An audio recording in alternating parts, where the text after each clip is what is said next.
Hello everyone, good morning সবাইকে।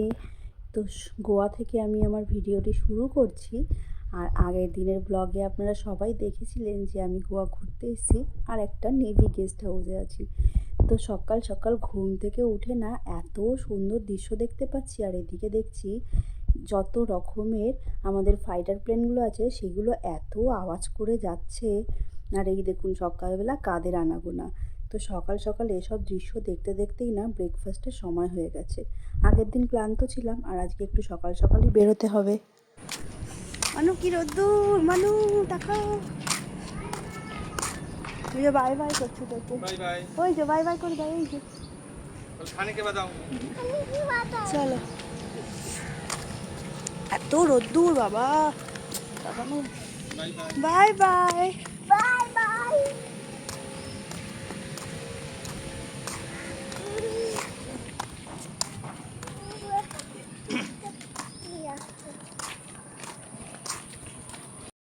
সেপ্টেম্বরের লাস্টের দিক হলে কি হবে, এত রোদ্দুরের চোটে কিছু তাকানোই যাচ্ছে না। তো আমরা আমাদের ব্রেকফাস্ট বলে দিয়েছি, আর মেয়ে না ওখানে একটা বাচ্চা মেয়েকে পেয়ে গেছে, মানে বন্ধু পেয়ে গেছে খেলাধুলো করার জন্য। বেশ মজাতেই ওর দিনটা কাটছে। তো আমরা এখন সকালবেলা লুচি তরকারি আর গরম গরম কফি সব কিছুই পেয়ে গেছি। খেয়ে দিয়ে না একটু স্নান ধান করে আবার দুপুরের খাবারটা তাড়াতাড়ি করে খেয়েই বেরিয়ে যাব। আর এদিকে দেখেছেন আমার মেয়েকে খাওয়া নিয়ে এত নকশা, ওর জন্যই এত পাতা ফলি মার্কা চেহারা। তো যাই হোক, আমাদের এদিকে কফি চলে এসেছে। তো কফি টফি খেয়ে তারপরে চলে যাব রুমে। আর আমাদের তো একটু সকালবেলা ঘুম থেকে উঠেই কফি লাগে, আর রুমে যেহেতু কফিটা পাইনি, কফি বলতে চা কফি যেটাই হোক, এখানে পেয়ে যেন একটা শান্তি পেলাম। তো তাই খেয়ে নিচ্ছি, আর এত ভালো ছিল যে আমি তো 2 কাপ অর্ডার করে খেয়েছি। তো খাওয়া দাওয়ার পরে এরপর বাইরে বেরিয়েছি। আর বেরোনোর পরে মেয়েকে নিয়ে সাইডে দেখতে পেলাম একটা না বেশ খেলার জায়গা রয়েছে। আর বাচ্চারা তো খেলার জায়গা পেলে খেলবে না তা কি হয়, ওরাও বেশ মজা করে নিল খানিকটা। এত বড় এরিয়া নিয়ে জায়গাটা, যে এই জায়গাটা ঘুরতে গেলেই মনে হয় একটা গোটা দিন লেগে যাবে, এত সুন্দর। উঠবে না কিন্তু জল আছে, জায়গাটা চোখের সামনে দেখতে পেলাম, সেই কারণেই বাচ্চাকে একটুখানি চড়িয়ে নিচ্ছি। এখানে এসেও সে আরেকটা বাচ্চা পেয়ে গেছে। আসলে ছোট ছোট বাচ্চাগুলো এইসব জায়গাগুলো এনজয় করতে তো ভালোই বাসে। তো এই পার্ক টার্কগুলো না বাচ্চারা থাকেই, আর বাচ্চারা কি সুন্দর বন্ধু পাতিয়ে নেয় ঝট করে।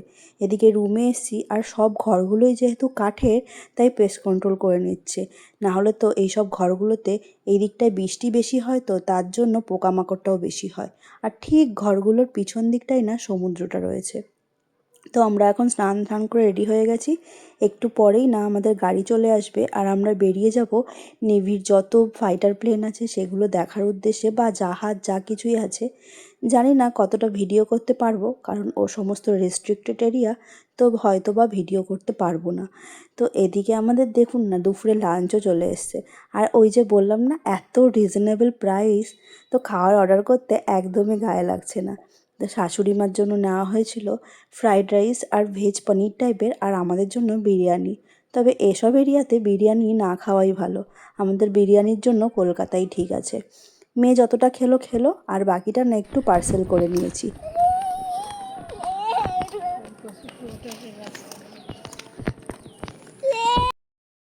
আর এদিকে দেখুন আমাদের গাড়িও চলে এসছে, আর এত রোদ্দুর যে মেয়ে গাছের তলায় দাঁড়িয়ে রয়েছে। এরকম ছোট ছোট স্কুটি বা গাড়ি এখানে না ভাড়া পাওয়া যায়। তাই আপনাদের যার যেরকম ইচ্ছে আপনারা গাড়িগুলো ভাড়া নিয়ে নিজেরাই কিন্তু চালিয়ে চলে যেতে পারেন। আমরা যেহেতু চালাতে পারি না, তার জন্য আমাদের ড্রাইভার দরকার হয়েছে, আর সেই কারণে আমাদের খরচাটা একটু বেশি পড়ে গেছে। আপনারা যারা গাড়ি চালাতে পারেন তারা একটা গাড়ি রেন্টে নিয়ে নেবেন, আর পুরো গোয়া আরামসে ঘুরতে পারবেন। তাতে না খরচাটা ভীষণ কম হয়। তো এই যে এখন গাড়িতে উঠে পড়ছি, আর এত রোদ্দুরের জ্বালায় সত্যিই কিছু চোখে দেখা যাচ্ছে না। তো আমরা এখন চলে যাব নেভির বেসের দিকে, সেখানটায় ভালো করে ঘুরবো। এটা আমার জীবনের একটা মানে স্মৃতির খাতায় লিখে রাখার মতো একটা মানে স্মরণীয় দিন বলতে পারেন। তো এই যে এখানে আমাদের সিকিউরিটি চেক করে নিচ্ছে সব কিছু, তারপরেই কিন্তু আমরা এগিয়ে যাব। রুমটা ছাড়ার আগে রুমটা তো একবার চেক হবেই। একটুখানি সেফটি পারপাস সিকিউরিটিটা একটু বেশিই থাকে এইসব জায়গাতে। তো আমরা এখন ঠাকুরের নাম নিয়ে বেরিয়ে পড়ছি, আর ঘুরে টুরে তারপরে সোজা চলে যাবো হচ্ছে একদম সমুদ্রের কাছে।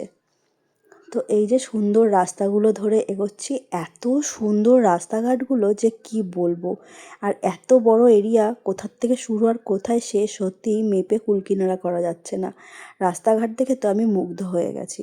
আর এই যে দেখুন না, কেবির সব ছাত্রছাত্রীরা, সব বাচ্চাগুলোই না এই ভেতরেই থাকে। সমস্ত বাচ্চা কাচ্চারা কি সুন্দর খেলাধুলো করছে না, দেখে ছোটোবেলার কথাগুলো মনে পড়ে যায়। আমরাও কত খেলাধুলা করেছি এরকম। তো যাই হোক, আমরা এখন ভেতরে ঢোকার একদম মুখের কাছাকাছি চলে এসেছি গেটের। এখানে আমাদের এখন কিছুক্ষণ অপেক্ষা করতে হবে। ওই যে দূরে দেখতে পাচ্ছেন নেভি মার্ট লেখা, তো পুরো এরিয়াটাই নেভির আন্ডারেই। তো আমরা একদম ধারে কাছে চলে এসেছি। এখন গেটে না বেশ খানিকক্ষণ সময় লাগবে চেকিংয়ের জন্য। ওই যে দূরে দেখতে পাচ্ছেন আইএনএস হানসা লেখা, ওর ভেতরেই আমরা ঢুকবো। তো কিছুক্ষণ সময় তো আমাদেরকে দাঁড়াতেই হবে, প্রায় আধ ঘন্টা মতো আমাদের এখানে ওয়েট করতে হচ্ছিল। কারণ কি, একটু চেকিং তো হবেই, তারপরে কিন্তু আমাদের ঢুকতে দেওয়া হবে। আর এদিকে আশেপাশ থেকে যারা ভেতরের লোক, তারা কিন্তু বাইক নিয়ে নিজেদের ডিউটিতে যাচ্ছিল। তো অবশ্যই তাদেরকে আগে ছাড়া হবে তারপরে, কারণ ডিউটি টাইমিংটা তো একদম টাইমলি না ঢুকলে তো হবেই না। সেই কারণে তারা কিন্তু আগে চলে যাচ্ছে। আর এদিকে আমরাও পারমিশন পেয়ে গেছি, তাহলে চলুন সোজা ভেতরে গিয়েই দেখা হবে। কারণ কি, ওই যে বললাম সিকিউরিটি পারপাস, কিছু কিছু জায়গা একদমই মোবাইল অ্যালাউ নয়। তার জন্য না ক্যামেরাটাকে অফ করে রাখতে হচ্ছে। আর এটাতে আমার কোনো অসুবিধাই নেই, কারণ এটা সবার আগে আমাদের দেশের সেফটির জন্যই করা হচ্ছে। তো যাই হোক, গেটের সামনেটা আমি খানিকক্ষণ ক্যামেরাটা অফ করে দিয়েছিলাম। তারপরে ঢুকে যাওয়ার পরে না আবার মোবাইলটা অন করেছি। আর ভেতরের রাস্তাগুলো দেখুন, এত সুন্দর। আর এই যে এখানটায় দেখা হয়ে গেছে, এনারাই আজকে আমাদের ভেতরটা ঘুরে দেখাবেন। আর ওই যে পিছনে দেখতে পাচ্ছেন একটা মেয়ে যাচ্ছে। আমাদের দেশ কতটা উন্নতি করেছে বা মেয়েরা কতটা উন্নতি করেছে দেখুন। আজকাল এই মেয়েরা মানে অগ্নিবীর হয়েছে, তারাই কিন্তু প্লেনগুলো চালায়। কি যে একটা গর্ববোধ করি। তো যাই হোক, এখানে বর্মশাই সবার সাথে একটু আলাপ পরিচয় করে নিচ্ছে, আমাদের ভেতরটা দেখাবে বলে। আর ওই দেখুন একখানা প্লেন এখানে, হ্যাঁ, কি ভালো লাগছিল সামনে থেকে দেখে যে কি বলবো। এত দূর পর্যন্ত যেগুলোতে আমরা মুভিতে দেখে এসেছি বা মুভির মাধ্যমে দেখেছি, আজকে সত্যি বেশ সামনে থেকে দেখাচ্ছে। এটা যে কত দূরে চলে গেছে সেটা বলে বোঝানো যাবে না। দূরে দেখতে পাচ্ছেন বিভিন্ন জায়গায় বিভিন্ন গাড়ি। আর এদিকে দেখুন একটা আমাদের ইনপুট প্লেন ওড়ার জন্য এখান থেকে কিন্তু খুঁজছে। তো যার এই সমস্ত কিছু দেখতে দেখতে আমার এত ভালো লাগছিল যে আপনাদের জন্য ছোটো ছোটো কিছু ক্লিপ আমি করে নিয়েছি। তবে ভেতরের যা সমস্ত কিছু দেখেছি সেইগুলো আপনাদের সাথে শেয়ার করতে পারলাম না, এটাই হচ্ছে দুঃখের ব্যাপার। কারণ ওই যে সেফটি ফার্স্ট, তো ওখানটায় আমাদের দেখা সব কিছু হয়ে গেছে। এরপরে আমরা সোজা চলে যাচ্ছিলাম যেইখানে ফাইটার প্লেনগুলো রাখা থাকে। ওই যে দেখুন এক একটা ফাইটার প্লেন আমাদের শেডের নিচে রাখা রয়েছে। আর এই ভেতরটায় সমস্ত প্লেনগুলো কিন্তু মেরামত হয়। মানে এখানটায় যত রকমের পার্টস বলুন, ইঞ্জিন বলুন, সব কিছু কাজকর্ম করা হয়। তো এর ভেতরটায় ক্যামেরা একেবারেই অ্যালাউ নয়। তাই বাইরে থেকেই একটুখানি আমি ভিডিও করে তারপরে কিন্তু মোবাইলটা অফ করে দেবো আপনাদের। তাই বাইরে থেকেই সামান্য একটুখানি ক্লিপ দেখালাম। কারণ এর পরে মানে এই বর্ডার লাইনের ওই পারে একদমই ক্যামেরা অ্যালাউ নয়। তো যাই হোক, আমরা ভেতরে কিছু ছবি তুলেছিলাম, সেই সব ছবিগুলোই আপনাদের সাথে শেয়ার করছি। এই সামনে দাঁড়িয়ে ছবি তোলারও একটা চরম সৌভাগ্য হয়েছে, যেটা কিন্তু মোটেই অ্যালাউ করে না কারোকে। আমাদেরকে আলাদা করে পারমিশন করেই তবে ছবিগুলো তুলতে দেওয়া হয়েছিল। যাই হোক, চোখের সামনে এত সুন্দর একটা জিনিস দেখে, লাস্ট আমি দেখেছিলাম ফাইটার মুভিটা ঋত্বিক রোশনের, সেটাতেই এইসব প্লেনগুলো দেখেছিলাম। আর সামনে থেকে দেখতে পেয়ে খুবই ভালো লাগছে। তো আমাদের ঘোরা হয়ে গেছে। এরপরে এই প্লেনগুলো যেখান থেকে কন্ট্রোল করা হয় সেই কন্ট্রোল রুমে আমরা গেছিলাম। সেখানেও আমি ভিতর থেকে একদমই ক্যামেরা অ্যালাউ ছিল না, তার জন্য ক্যামেরা বন্ধ করে রেখেছিলাম। তবে বাইরেটা থেকে দেখছিলাম এত সুন্দর দৃশ্য। আর ওই যে পিছনে দেখতে পাচ্ছেন দূরে, ওটা কিন্তু পুরোটাই সমুদ্র। এত ভালো লাগছিল দেখতে। আর ওই যে দূরে দেখুন রানওয়ে দিয়ে একটা প্লেন কিন্তু ওড়ার জন্য তৈরি হচ্ছে। তো এইসব দৃশ্যগুলো সামনে দাঁড়িয়ে দাঁড়িয়ে দেখতে কী যে ভালো লাগছিল যে বলে বোঝাতে পারবো না। দেখুন কেরকম প্লেনটা উড়ে গেল। এত সুন্দর দৃশ্য দেখে আমি তো সত্যিই মুগ্ধ হয়ে গেছি। আর এদিকে যত রকমের প্যারাশুট বলুন বা যা কিছু বলুন, সব কিছু রাখা ছিল। তো সব কিছু দেখা হয়ে গেছে। আর এরপরে বাইরে বেরিয়ে এসেছি। বাইরের রাস্তাঘাটগুলোও এত সুন্দর। আর এদিকে দেখুন একটা মিসাইল দাঁড়ানো রয়েছে। আর ভেতরটাই কিন্তু বিভিন্ন রকম, আমরা জাস্ট এয়ারপোর্টটার পিছনেই দাঁড়িয়ে রয়েছি। ভেতরে কিন্তু প্লেনগুলো দেখা যাচ্ছে, আর এত আওয়াজ হচ্ছিল যে নিজেদের কথাই শোনা যাচ্ছিল না। তো এই হচ্ছে নেভির বেস। আর ওই দেখুন দূরের দিকে একটা সাদা রঙের প্লেন দাঁড়িয়ে রয়েছে। আর একটু জুম করে আপনাদেরকে দেখাই, ওই যে ব্লু রঙের দেখতে পাচ্ছেন দূরে, ওটাও কিন্তু একটা ইন্ডিগোর প্লেন দাঁড়িয়ে রয়েছে। আশেপাশে এত বড় বড় এত সুন্দর প্লেন দেখে তো সত্যিই কী যে ভালো লাগছিল যে কি বলবো। আর এত বিশাল বিশাল গাছপালাগুলো এখানে রয়েছে, এত সুন্দর হাওয়া দিচ্ছিল, এই এরিয়াটা যেন একটা আলাদাই শান্তি বিরাজ করছিল। আর এরই মধ্যে আমার চোখ গেছে একটা অন্য জিনিসের দিকে। দাঁড়ান আপনাদেরকে দেখাবো আমার চোখ কোন দিকে গেছে। তার আগে আপনারা জায়গাটাকে ভালো করে দেখুন। দেখেছেন কত গাছপালা লাগানো ভেতরে? এরকম গাছপালা যদি সব দিকে থাকতো তাহলে কতই না ভালো হতো বলুন তো। আর এই দেখুন আমার চোখ কোথায় গেছে, গাছের মধ্যে কত অর্কিড হয়ে রয়েছে একা একাই। আর এগুলোকে দেখেছি আর আমি নিয়ে আসবো না, সেটা কি হয়? তাই খাবলা মেরে 2-4টে অর্কিড তুলে নিয়েছি বাড়িতে লাগানোর জন্য। আমার কিন্তু গোয়া ঘোরা সবে শুরুই হয়েছে, তবুও আমি কয়েকটাকে তুলে নিয়েছি। এইগুলোকে টানতে টানতে আমি সারা গোয়া কিন্তু ঘুরেছি। আর বাড়ি অবধি ঠিক যত্ন করে নিয়ে এসেছি গাছগুলোকে। গাছের প্রতি আসলে একটা আলাদা ভালোবাসা রয়েছে। আর এই যে তারের ব্যারিকেড দেখতে পাচ্ছেন, এর পাশটাতেই পুরোটা জুড়ে সমুদ্র। এত ভালো লাগছিল, সব কিছু তো ক্যামেরার মধ্যে আসে না, কিছু দৃশ্য আমাদের চোখের দেখা হয়ে থাকে। ওই যে দেখুন তারকাটার ঠিক পিছন দিকটায় সমুদ্র। আসলে প্লেনগুলো এর ওপর থেকেই উড়ে যায়। ভীষণ সুন্দর লাগে দৃশ্যগুলো দেখতে। তো আমাদের সমস্ত কিছু ঘোরা হয়ে গেছে। এরপরে আমরা এখান থেকে বেরিয়ে সোজা চলে যাব পাঞ্জির উদ্দেশ্যে। আমরা এখন বাইরের দিকটায় বেরিয়েই যাচ্ছি।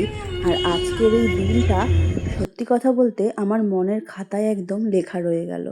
আর এই ভিডিওগুলো করার আমার না একটাই উদ্দেশ্য, যে পরবর্তীতে আমি এই ভিডিওগুলো যেন দেখতে পাই। শেয়ার করে রাখলে এই ভিডিওগুলো কোনো দিনও না নষ্ট হয় না। মোবাইলে রাখলে হয়তো মোবাইল খারাপ হয়ে যায় বা ল্যাপটপও খারাপ হয়ে যেতে পারে বা ভিডিও ডিলিটও হয়ে যেতে পারে, কিন্তু এই ছোট ছোট ভিডিওগুলো তুলে আমি যে শেয়ার করি আপনাদের সাথে, সেগুলো কিন্তু আমার কাছেও সারা জীবনের জন্য থেকে যায়।